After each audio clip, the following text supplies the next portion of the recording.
Corrompu et corrupteur, c'est Monsieur le maire. Bienvenue dans cette nouvelle vidéo. Comme vous pouvez le constater, je me porte de façon splendide. Ah là là, corrompu et corrupteur, j'espère que vous vous portez bien. Écoutez-moi, aujourd'hui j'ai envie de vous partager une de mes belles passions qui est les sports de combat. Notamment par exemple le MMA qu'on voit, c'est le sport qui a le vent en poupe ces derniers temps. Moi à la base, j'ai fait du judo quand j'étais plus jeune.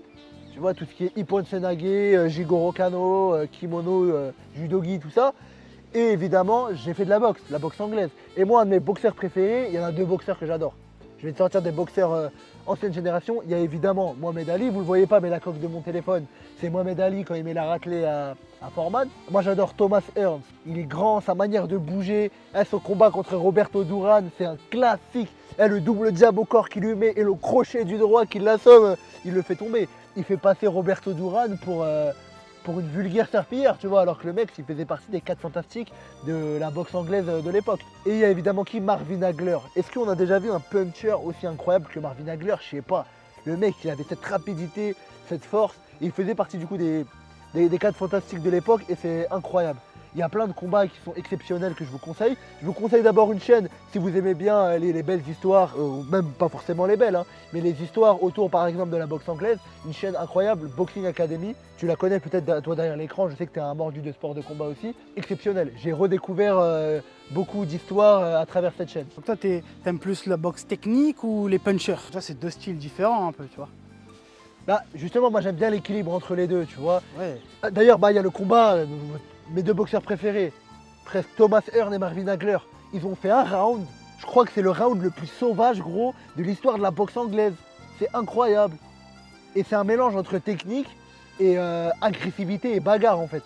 C'est que tu vois, les mecs, ils étaient chauffés, ça a beaucoup de trash talk, etc. Et ça se bagarre pour de vrai. Mais tu vois, les esquives rotatives, elles sont exceptionnelles, tu vois. Tu vois, il y a toute la technique, les mouvements du buste. On tombe pas dans la bagarre bête et méchant, tu vois. Même si je l'aime bien, c'est pas comme Benoît Saint-Denis, il veut rien savoir, il tombe contre Poirier, un mec qui est hyper fort en anglaise dans la mi-distance. Il arrive menton au balcon comme ça, tu vois, et il s'en prend une, allez, dodo, retourne dans le Pays Basque, mon pote. Retourne dans le Pays Basque, tenir des analyses foireuses sur la situation en Palestine, tu vois. Moi, je plaisante Benoît, on est ensemble, c'est un bon.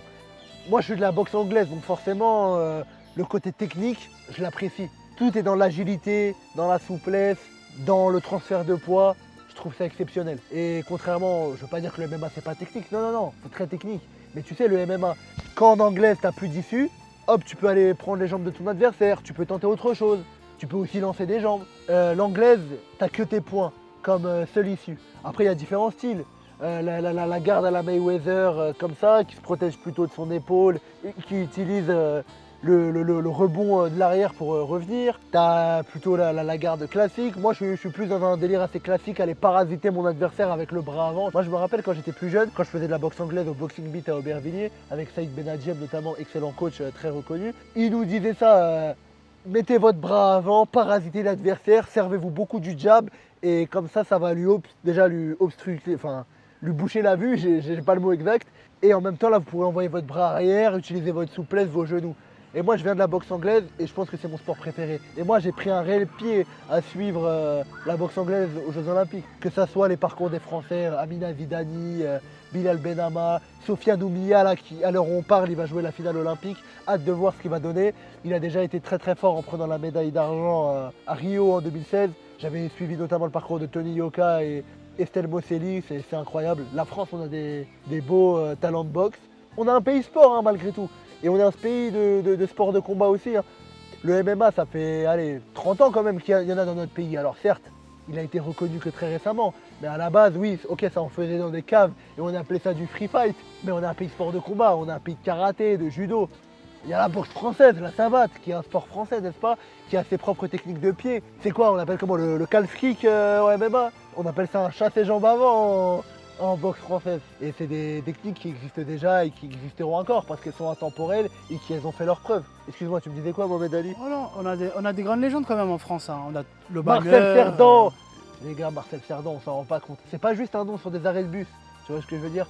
Marcel Cerdan, champion du monde de boxe à l'époque où il n'y avait qu'une seule fédération de boxe internationale. Il n'y avait pas la WBA, l'IBA, l'IBF, il n'y en avait qu'une seule. Le mec, il est allé aux States, il s'est tapé contre Jake LaMotta, contre, putain, comment il s'appelle l'autre qui l'a battu, j'ai oublié.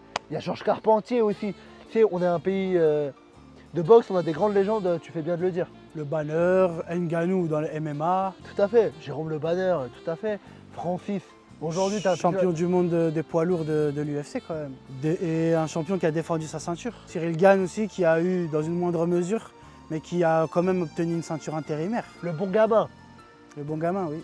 Moi, j'ai un peu le seum avec ses choix de carrière, etc. Voilà. Parce qu'on aspirait tellement à mieux pour lui. Parce que moi, il y a quelque chose. Il a une qualité que je comparais à celle de Mohamed Ali, celle de Cyril Gane. Ça peut choquer certaines personnes, mais moi, c'est mon analyse de ma petite expérience. Le mec, c'est un poids lourd, il arrive à se déplacer comme un léger. Ouais. Je trouve ça tellement incroyable. C'est peut-être aussi le fait qu'il vient du Muay Thai, le fait qu'il est virevoltant, il envoie ses jambes. Le mec, c'est un poids lourd. Et il est virevoltant, incroyable. Il a encore des choses à prouver. Bien sûr, c'est plus un mec du pied-point qu'un mec du sol. On l'a très vu de vie contre John Jones. Dès que ça l'a attrapé, il a vite été dépassé. Et même son combat contre Ngannou, tout à fait, mais un autre combat là, contre le mec qui faisait que du judo, du sambo, j'ai oublié. Spivak. Spivak, merci. Dès que Spivak essayait de l'attraper, il reculait, il fuyait le combat au sol. Je peux comprendre, c'est pas sa spécialité. Même Spivak, à un moment, il a totalement arrêté de combattre debout, totalement dépassé par les événements, le bon vieux. Mais en français, il y en a plein d'autres. Là, voilà, on va faire un petit tour du MMA. On en a énormément. Benoît Saint-Denis que j'ai cité tout à l'heure, valeureux combattant, franchement excellent. Il a beaucoup montré.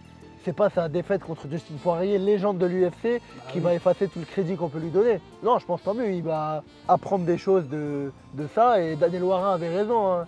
Va pas trop à la bagarre, Benoît, arrête, tu vois. Après, il y a qui, si on parle des femmes, Manon Fiorot, on est obligé de la citer, qui va bientôt combattre pour la ceinture. D'ailleurs, on attend toujours, hein, parce que ça fait depuis 88 elle doit combattre. C'est qui la championne là? C'est Grasso, il me semble. C'est ça, ouais, c'est ça. Il y a Ah. qui? Il y a Nicolas Leblond. Il n'est pas à l'UFC, mais il est au Cage Warrior. Moi, je le suis depuis un moment. Grosse dédicace à Nico. Incroyable, moi je vous le dis, c'est le futur du MMA français. C'est incroyable. Technique, cardio, sauvagerie. Et il a la totale. Et il finira à l'UFC dans pas longtemps, vous verrez. Et moi j'adore. Baki, des combats qu'on a pu voir, c'est pas mal Saladin aussi. Parnasse. Saladin Parnasse, voilà, qui préfère se battre contre des camionneurs polonais que d'aller affronter le haut niveau. Après, il a que 26 ans, il a le temps encore un peu. Il prend ses sous et après il ira peut-être au haut niveau, on espère. C'est pas comme Doumbé, jamais il ira à l'UFC en vrai de vrai, sauf peut-être, je dis pas. Hein. S'il arrête sa carrière à 40 piges, il a encore 8 ans devant lui. Hein, où il peut faire quelques combats à l'UFC, on se rappelle de Cyril Diabaté, excellent combattant français. Le Snake, il est allé à l'UFC à quel âge? Peut-être à 35 ans si je dis pas de bêtises, peut-être même un peu plus. Après une longue carrière dans le MMA et dans le pied-point, il était au K1, etc., au Pride, etc. À l'ancienne, on avait Tchèque Congo aussi. Tchèque Congo, ouais. Tu vois, t'as totalement raison. Mais Tchèque Congo, attends, on parle de son retour spectaculaire qu'il a fait dans son combat. Oui, Ça te parle. incroyable. Ah, C'est oui. légendaire. Est-ce qu'il y a déjà un combattant qui a déjà fait un retour comme ça? Je suis pas sûr. Hein. C'est rare, ouais. Ah, c'est archi rare même. Il y en a tellement. Il est devenu champion Bellator ou pas? Je sais même plus. Ouais, si, il me semble qu'il a été champion. Mais regarde, c'est comme qui je pourrais citer plein de noms iconiques des sports de combat français, mais il faut les connaître. Des mecs comme Danny Bill, des mecs comme Joe Prestia, qui après a été connu aussi en tant qu'acteur, mais incroyable athlète de boxe thaï, c'est excellent. Comment je parle de Muay Thai sans parler de Jean-Charles Skarbowski, que j'ai déjà pu rencontrer. Déjà, c'est un mec super humble, super cool, etc. Et en plus de ça, c'est une légende le mec. Tu vois vraiment, il est respecté en Thaïlande, il était au Lumpini, il a fait tout ce qu'il y avait à faire là-bas. Non, franchement, immense respect. Et c'est des gens aujourd'hui qui sont là, qui sont pédagogues et qui donnent envie aux futures générations de s'intéresser au sport et au sport de combat. Récemment, on a aussi les frères Bouganem qui se sont mis dans le MMA là. Ouais, tout à fait. Youssef Bouganev, grande, c'est une légende du Muay Thai aussi. C'est un Belge. Là, on met il est belge. Il est belge. Ah, il est ouais, francophone. Ok, ouais, Donc ouais. il est un peu des nôtres. Oui. Mais bon, c'est un belge, c'est pas. Voilà, c'est un Belge, tu vois. Euh, C'est vrai. Mais il me semble qu'il a été 24 fois champion du monde de Muay Thai, gros. C'est quoi ces chiffres? Sincèrement, c'est monstrueux, c'est incroyable. 24 fois. Non, mais tu te rends compte? Doumbé, on l'entend partout. Ouais, j'ai été 9 fois champion.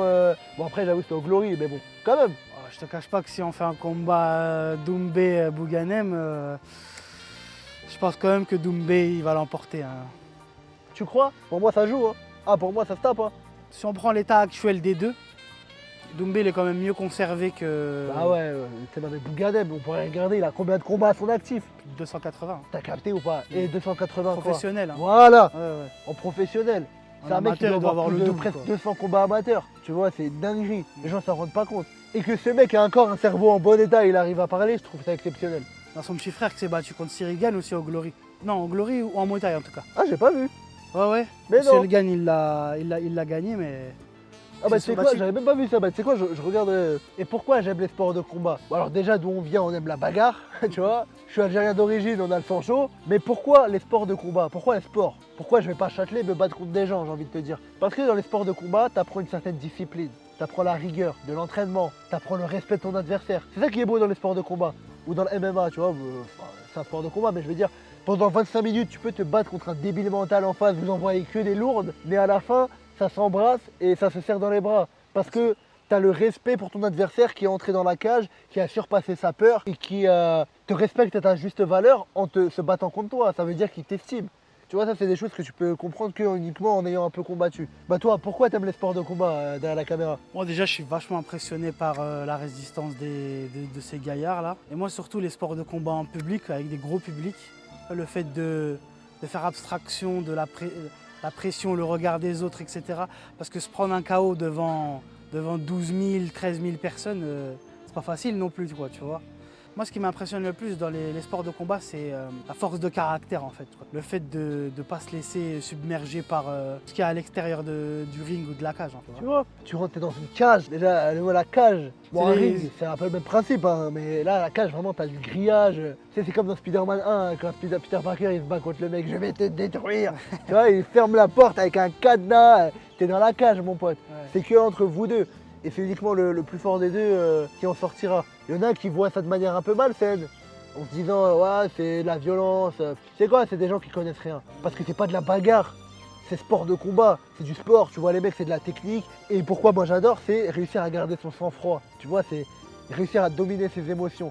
Et ça c'est très dur, hein, même dans la vie en général. Après, c'est pas des gladiateurs non plus, quoi, tu vois, ça reste un sport, quoi, tu vois, c'est un sport spectacle, en fait, quoi. Oui c'est ça, l'issue n'est pas la mort, en vrai de vrai. Voilà. Il y a un arbitre, il arrête avant, mais bon quand même, tu vois un mec qui se prend un KO, il se fait connecter, et il y a Francis Ngannou qui arrive en massue sur le crâne de Stipe Miocic comme ça, ouais évidemment...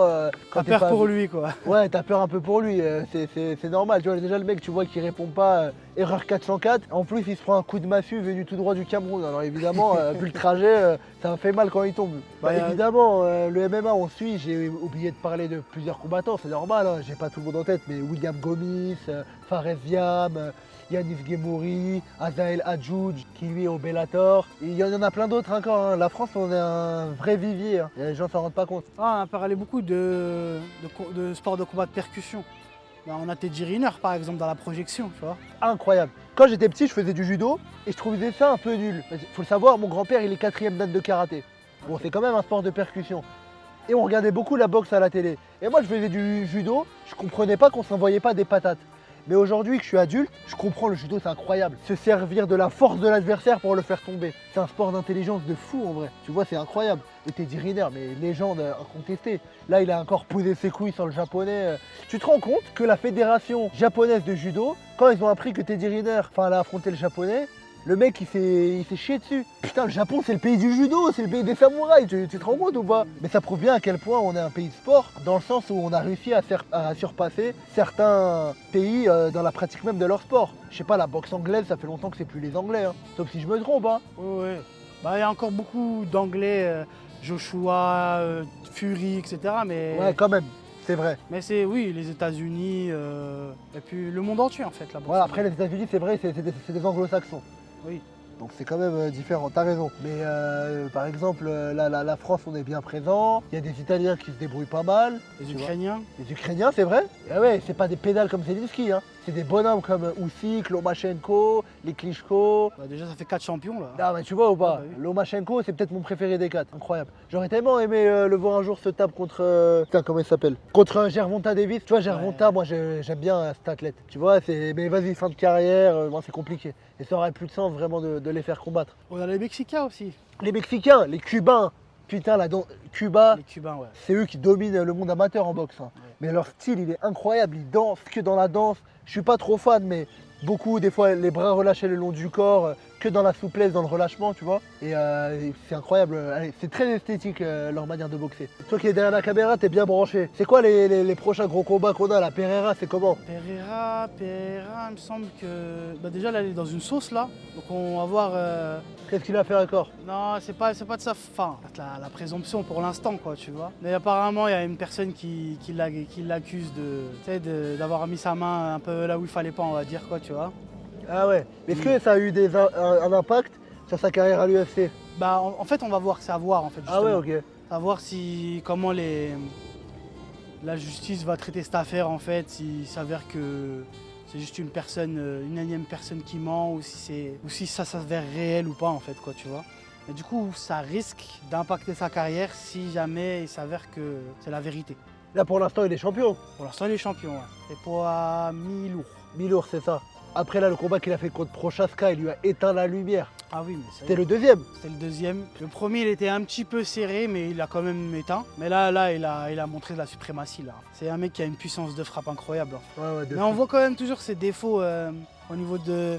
Il se prend quand même pas mal de coups. Mais il a une puissance de frappe, c'est incroyable. Il est ouvert quand même. C'est vrai que tu vois qu'il y a des failles. Ah, mais il se prend des coups, hein, Ouais, Pereira, ouais. hein. Bah c'est sa résistance aussi avec sa tête de rocher là comme ça. Mais le mec, il a tellement marqué l'histoire du MMA en si peu de temps, 3 ans qu'il est dans le MMA, que là, ça commence déjà à dire faut qu'il monte en poids lourd et pour affronter John Jones, quoi, tu vois. Ouais, c'est vrai. Parce que quand il était déjà, il a marqué l'histoire du pied-point, Oui. du Glory, quand il a réussi à être champion des deux catégories, il me semble, des Exactement, moyens et des mi-lourds. Un truc comme ça, c'est ça, hein. Ouais, ouais. C'est du jamais vu. Il a réalisé tout ce qu'Adesanya n'a pas fait en fait et a voulu faire. Tu vois, Adesanya voulait être champion dans plusieurs catégories. Au final, il a été que dans une seule, tu vois. Et lui, il est arrivé en 2 ans et il a battu Adesanya, même s'il l'a rebattu derrière. Mais il a été champion dans la catégorie des poids moyens. Adesanya, on dirait pas l'alien dans American Dad un peu. Ah, je plaisante. Ouais, ok, ouais. Il a une ascension fulgurante. On n'a quasiment jamais vu ça dans l'histoire du MMA. Là, il y a l'UFC Paris là bientôt. Bientôt À septembre. la rentrée. Ouais, septembre. Ça va être dantesque, hein. Il y a des combats qui ont été annoncés ou pas encore? Il semble qu'il y a Nassourdine qui a été annoncé. Nassourdine, Imavov. futur champion de la KT, on vous l'annonce, moi je vous l'annonce en tout cas. Eh, Nassourdine, Imavov. Ah, faut qu'il les détruise là. Franchement, il a des défauts, hein, mais franchement, moi je kiffe ce combattant. Il y a quasiment tous les combattants français de l'UFC qui vont combattre, sauf Cyril Gane qui va combattre dans un événement où il sera le main event. Ah, ça sera lui le main event? Dans l'événement qu'il va combattre. Il y aura le combat. Attends, il n'y a pas Makhachev aussi qui combat contre Whittaker? Bah, Abu non, Dhabi. Makhachev, non, c'est Khamzat, Chimaev. Tu vois, autant pour moi, j'ai confondu les Tchétchènes. Les Dagestanais, autant pour moi. Chimaev, ouais, c'est ça, je veux dire. Non, mais il va pas combattre en même temps que les autres, Cyril Gane. Il va pas combattre à l'UFC Paris. Oui, c'est ça, je veux dire, mais Voilà. dans l'affiche à Abu Dhabi où il y a Cyril Chimaev, Gane. c'est lui le main event. Il me semble que oui. Ok. Et il combat contre qui déjà? Volkov? Il combat contre Volkov, deuxième fois. Et Volkov, ça a été son combat le plus dur. Hein. Ah ouais. Ouais. Mais c'est pour ça qu'on lui a donné ça, hein, je Et crois. en plus, Volkov, là, qui vient de gagner. Il vient de gagner qui déjà, Volkov? Il vient de gagner Pavlovich. Il vient de gagner Pavlovich. C'est-à-dire, là, Pavlovich, il a quand même 2 défaites d'affilée alors qu'il était invaincu, le man. Et la suite, c'est quoi pour notre Cyril national? Ça serait après, s'il gagne, ça sera Spinal? Ah, on sait pas. Bah ouais, bah. Parce c'est pas- qu'Aspinal, il a d'autres plans, apparemment. Il a d'autres plans, qu'est-ce qu'il va faire lui? Vas-y. Bah, il a d'autres plans. Apparemment, il a d'autres plans. Corrompu et corrupteur, c'était Monsieur le maire. C'était un plaisir d'avoir discuté sport de combat, MMA, boxe avec vous aujourd'hui. Je vous souhaite une très belle journée. Au plaisir de faire un épisode 2, un de ces 4. Peut-être avec un invité qui pratique ce sport ou ces sports-là et qui est encore mieux renseigné que moi. Je vous souhaite une très belle journée. C'était Monsieur le maire. À la prochaine.